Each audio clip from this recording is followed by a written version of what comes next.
The Sith are not primarily mystical lone villains. They are a political movement that rises where institutions fail. Palpatine doesn't conquer the galaxy through occult power alone. He exploits a decaying republic and a politicized, distracted Jedi Order. Count Dooku's turn isn't mere betrayal. It reads as a response to corruption and ideological collapse. Anakin's fall is less about inherent wickedness than fear, grief, and the Council's secrecy and rigidity. Across canon, the pattern repeats. Political rot, exclusionary institutions, and leaders who weaponize pain to recruit the resentful. That shifts the question from, why are the Sith evil, to, how did the galaxy make them? It matters because the Sith stop being an inexplicable cosmic evil and become a predictable outcome of specific failures: broken governance, failed reconciliation, and moral abandonment by those meant to protect the public good. Seen this way, the Sith are the product of systems that invite radicalization, not merely dark side sorcery. Their rise becomes understandable, and therefore avoidable. The name Sith began as an ethnonym, a native species on the Red World later called Korriban, Lehon, with its own language, customs, and Force traditions long before exiled Dark Jedi arrived. The Dark Jedi didn't invent the dark side by landing there. They found a people already steeped in Force practice and a landscape of tombs, relics, and social structures that a displaced faction could exploit. Conquest and assimilation, not destiny, turned Sith from a racial identifier into a brand of power. Dark Jedi fleeing defeat needed a base, soldiers, and legitimacy. Korriban offered an economy and hierarchies that could be repurposed. Conquerors absorbed local rulers, intermarried, and adopted the name Sith to legitimize their rule. Over generations, the term shifted from birthright to title. It became the name of a ruling caste and, more importantly, the label for an organized project to dominate the galaxy. What the exiles built on Korriban looked less like a cult and more like a state. Early Sith leaders, figures preserved most fully in legends like Naga Sadow and Ludo Kresh, ran campaigns that resembled imperial administration. They raised fleets, appointed governors, managed vassals, and sponsored state sorcery. Temples became command centers. Tombs and relics supplied a shared mythology. Succession rituals and military orders enforced stability. This is the first clear evidence that Sith had become institutional, an ideological toolkit supported by durable structures, not a hereditary curse or mystical accident. That toolkit survived because it was practical and portable. Tombs, holocrons, and manuscripts on Korriban preserved rituals, organizational templates, and techniques for manipulating followers. Later figures read these remains as manuals. Exar Kun is the clearest example, a Jedi who discovered Sith tombs and texts and used what he found to transform personal grievance into systemic authority. The relics acted as political technology, rituals for binding loyalty, chain of command practices, propaganda methods, and psychological tools to generate fear. Kun's rise shows that a Sith turn is often the deliberate adoption of an existing playbook rather than the spontaneous birth of new evil. Two linked facts explain why the brand survives while the original species fades. Sith doctrine is transmissible.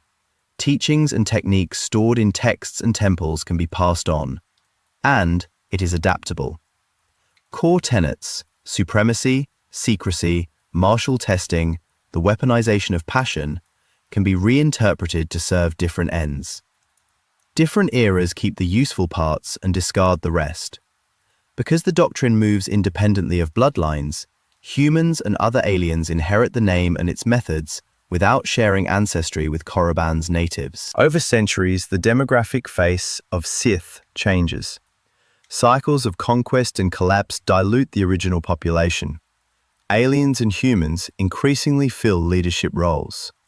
Yet certain practices endure because they work as instruments of statecraft.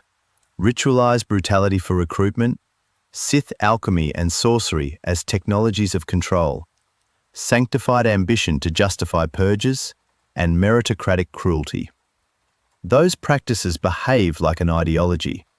They attract the resentful, reward ruthless organizers, and bind followers through shared liturgy and fear. Observers come to see Sith less as a racial mark and more as a school of political thought about power. This political reading explains later reinventions. Darth Bane's rule of two was not a racial reform, but an institutional one. Bane reorganized a sprawling, empire-building Sith tradition into a conspiratorial lineage intended to survive Jedi purges and political upheaval. When a system collapses, surviving adherents reshape doctrine to fit new constraints. Centuries later, a politician who has never set foot on Korriban can imitate ancient Sith strategy: secrecy, infiltration, myth-making, without sharing the species' DNA. What survives across iterations is method, not blood. Archaeology supplies concrete proof for this interpretation.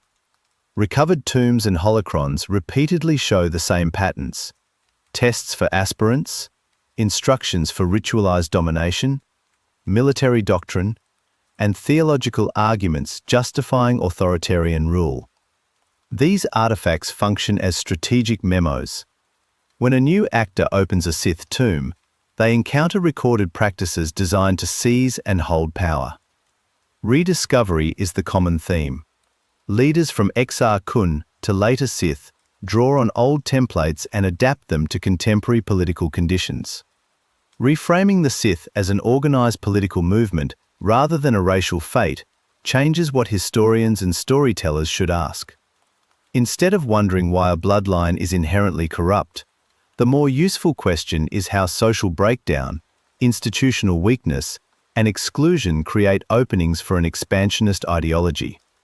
The early Sith empires, the Great Sith War, and recurring revivals follow a pattern: exile, institutional capture, doctrinal preservation, and adaptive leadership. Wherever social networks fracture and institutions fail to integrate resentful or ambitious actors, the Sith playbook becomes attractive. Seen this way, Sith is a warning sign: an organized, replicable project that spreads through texts, rituals, and institutional reforms. That matters because it makes the phenomenon recognizable and, crucially, preventable. If the Sith are a toolkit, understanding how exile, assimilation, and preserved doctrine combine to create the first Sith states helps explain why the label reappears across centuries. The origin story ceases to be a riddle about cosmic evil and becomes a practical lesson in how political solutions can be weaponized into lasting empires of domination. With the origin clarified, the next task is tactical.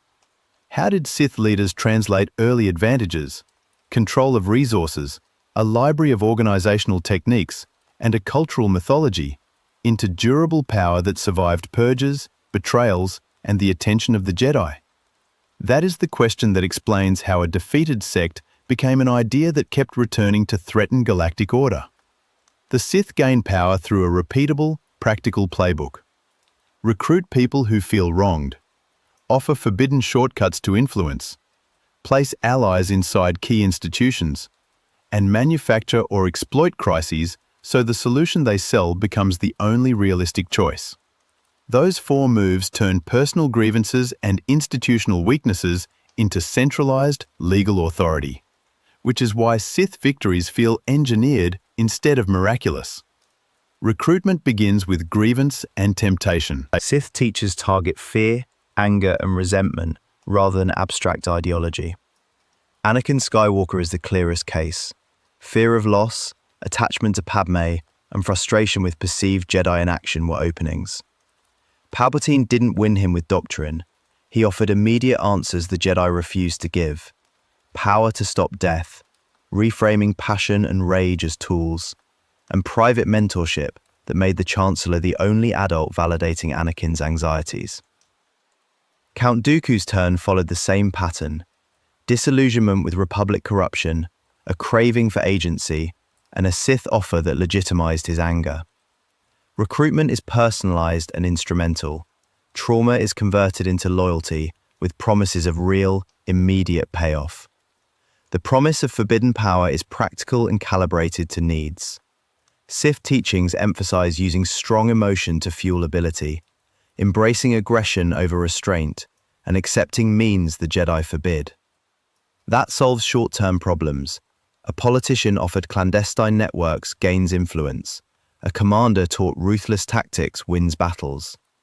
The dark side's appeal is pragmatic first and moral later. It supplies effective solutions now. Addiction, isolation, and eventual corruption show up as later costs, often downplayed during recruitment or reframed as necessary sacrifice. Infiltration turns doctrine into infrastructure. The Sith do not rely solely on battlefield force.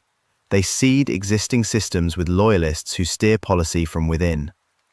Palpatine perfected this. Years in the Senate, cultivated relationships across trade and banking, and a public image of steady competence let him operate undercover. Through intermediaries like Newt Gunray and corporate alliances, he nudged economic actors into moves that increased dependence on centralized authority. The Trade Federation's blockade of Naboo wasn't random. It exposed Republic inefficiency, created sympathy for Palpatine's narrative, and justified demands for stronger executive action. Institutional capture follows a pattern. First, place or cultivate sympathizers on corporate boards, in procurement offices, and within legal and bureaucratic apparatuses. Second, exploit institutional norms. Organizations assume good faith, defer to precedent, and have blind spots about insiders' motives. Third, use law and procedure to formalize power grabs. Palpatine's rise from Chancellor to Emperor involved votes, emergency decrees, and legal instruments. He manufactured consent and then encoded authoritarian changes into the Republic's own rules. Legalism makes consolidation appear legitimate to those who respect process. Crisis manipulation is the decisive tactic that converts infiltration into dominance. Crises focus attention, compress decision-making, and lower resistance to extraordinary measures. The Clone Wars are the canonical example. A galaxy-spanning conflict Palpatine steered from both public office and secret command of the Separatists. War justified sweeping expansions of executive power, rapid reorganization of military command, and normalization of extraordinary authority. It also shifted the moral frame. Measures rejected in peacetime became acceptable for the sake of stability. When the moment came, Palpatine used wartime powers and a military loyal to the Chancellor to execute Order 66, eliminating the Jedi under the pretense of restoring order. The clone army itself is a case study in converting infrastructure into guaranteed obedience. Rather than trying to win emotional loyalty across millions of troops, the Sith engineered obedience into the system. Clones conditioned and programmed to follow specific orders. That bypassed uncertainty of allegiance and made the purge mechanically reliable. On the civilian side, economic pressure, blockades, manipulated debts, and contractual dependencies coerced elites into supporting whoever guaranteed continuity. Banking clans and corporations, prioritizing predictability, backed a central authority that kept profits flowing rather than risk chaotic collapse. Jedi limitations made them especially vulnerable.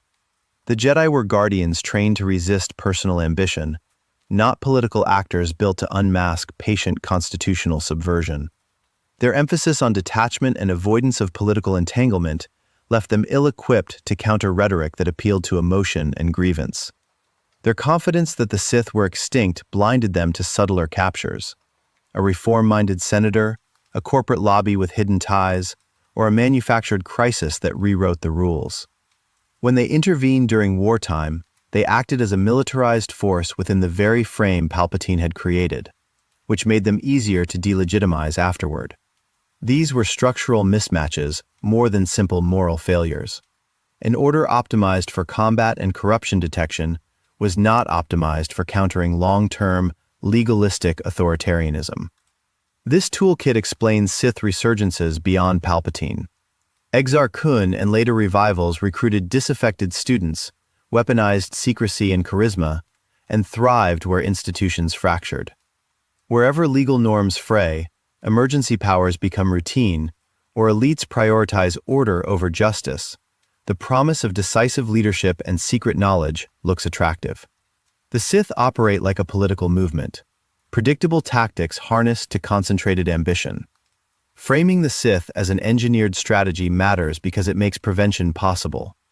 Their methods are predictable: identify grievances, offer forbidden solutions, seed loyalists, and exploit crises to lock power into law. That predictability points to structural remedies: transparency, firm limits on emergency powers, independent oversight of military and economic contracts, and social supports that reduce alienation. Seen this way, Sith victories are not inevitable supernatural events, but avoidable institutional collapses, the product of political engineering more than destiny. The dark truth behind the Sith is not just a string of powerful villains. When Darth Sidious, Palpatine, moved from secret manipulator to public ruler, he did more than concentrate personal power. He engineered systems, legal, administrative, economic, and cultural mechanisms that turned political advantage into durable rule. That architecture is the real legacy of the Sith. Palpatine did not rely on sorcery alone. He used laws and bureaucracy. Emergency measures meant to confront a crisis were converted into permanent authorities. The Senate was sidelined and then dissolved, not simply by force, but through the repurposing of legal norms and administrative processes to criminalize dissent, measure loyalty, and subordinate expertise to political reliability. Regional governors and moffs replaced representative governance. The Imperial Security Bureau, the military command chain, and procurement networks that tied corporate suppliers to state aims became instruments of enforcement. Those institutions outlived individual commanders and fleets. Obedience and centralized control became routine. Secrecy and surveillance became standard operating procedure. This institutional remodeling produced predictable cultural effects. Propaganda, censorship, and fear supplanted public deliberation, while curricula and texts were rewritten to legitimize the regime. A generation grew up treating emergency powers as ordinary governance. When institutions stopped providing accountability, people learned to trade liberty for security, a dynamic the Sith exploited. The Empire's economic remaking, favoring certain contractors, prioritizing military procurement, and cultivating corporate cartels, created networks of vested interests that profited from continuity of rule. Those networks survived defeats and become seedbeds for later resurgences. The Sith politicized the Force itself. Order 66 and the Purge reframed Force sensitivity from a rare spiritual trait into a perceived security threat. The Inquisitorius did more than hunt Jedi. It codified Force sensitivity as a matter of state security. That stigma persisted through the New Republic and beyond, driving Force users into secrecy, splintered traditions, or exile. When a practice is forced underground, its public meaning is up for grabs, and that vacuum invites demagogues who claim exclusive authority. The Sith's long game, Darth Bane's rule of two, exploited that vacuum. By staying hidden, cultivating proxies, and recruiting from marginalized or disgruntled groups, the Sith converted social marginalization into an opportunity for infiltration. The consequence was fewer visible Jedi and a fractured, politicized debate over whose interests the Force served and how the galaxy should regulate it. The Jedi Order's own institutional weaknesses compounded the problem. Strengths like ritual, dogma, and communal trust became liabilities when politics shifted. Over time, the Jedi accepted political missions and battlefield roles that blurred the line between peacekeepers and political agents. That role confusion dulled their capacity to perceive and oppose legalistic authoritarianism. Their training emphasized spiritual discipline and battlefield discernment, not long-term political intelligence or constitutional resilience. After the Purge, efforts to rebuild often repeated structural mistakes. Luke Skywalker's restoration centralized authority in a charismatic leader, shrouded parts of training in secrecy, and lacked robust institutional checks. Those choices contributed to Ben Solo's alienation and fall, an individual tragedy rooted in collective institutional failure. Treating the Sith as isolated monsters encourages solutions focused on capturing villains instead of repairing the vulnerabilities, secrecy, concentrated authority, weak oversight, that enable recruitment, corruption, and betrayal.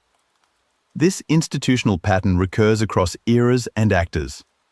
Ancient Sith movements like Exar Kun corrupted temples, academies, and political bodies rather than merely fielding armies. Darth Bane's rule of two didn't invent evil so much as supply a resilient model, extreme secrecy and minimal structure that survived decapitation and discovery. In later centuries, groups not explicitly labeled Sith used the same toolkit. The First Order and Palpatine's Final Order relied on secret bases in the unknown regions, clandestine recruitment, economic cover organizations, and leaders who promised restoration while preparing sudden, large-scale violence. The common method is institutional technique. Centralize power, normalize emergency measures, cultivate loyal cores, and wait for opportunity. Misunderstanding the Sith as a string of aberrant personalities makes these continuities easy to miss.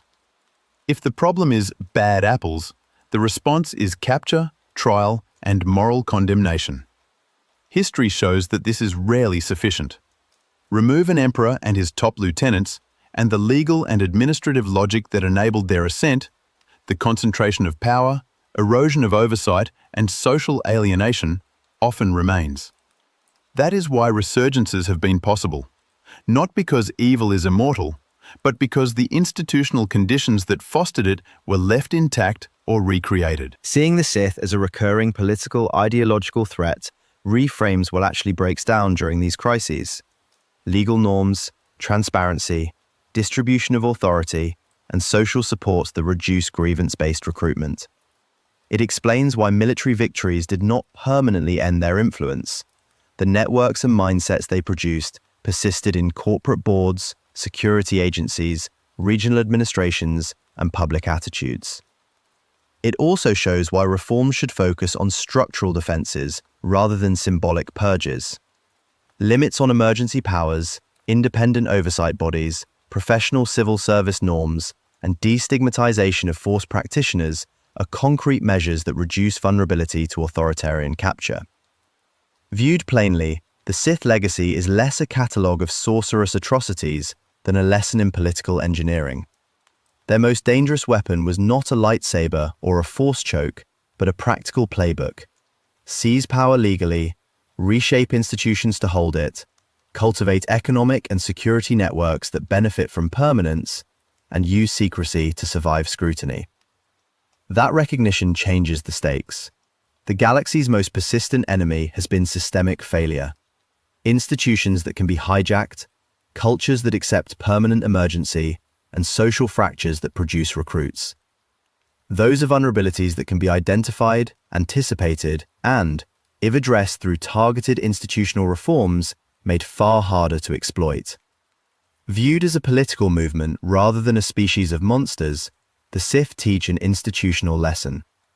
Their success followed a repeatable playbook: seize legal authority, rewrite rules to entrench power, build economic and security networks that profit from permanence, and survive scrutiny through secrecy. That makes the defense practical. Limits on emergency powers, independent oversight, transparent chains of command, professional civil service norms, and humane, destigmatized responses to grievance and trauma all shrink the recruitment pool and close the legal openings the Sith exploited. Lightsabers and sorcery were instruments. The real weapon was political engineering. Read this way, Star Wars stops being a tragedy of inevitable evil and becomes a manual for prevention. Fix the institutions, and the Sith's methods lose their power. That's where the galaxy's hope must lie.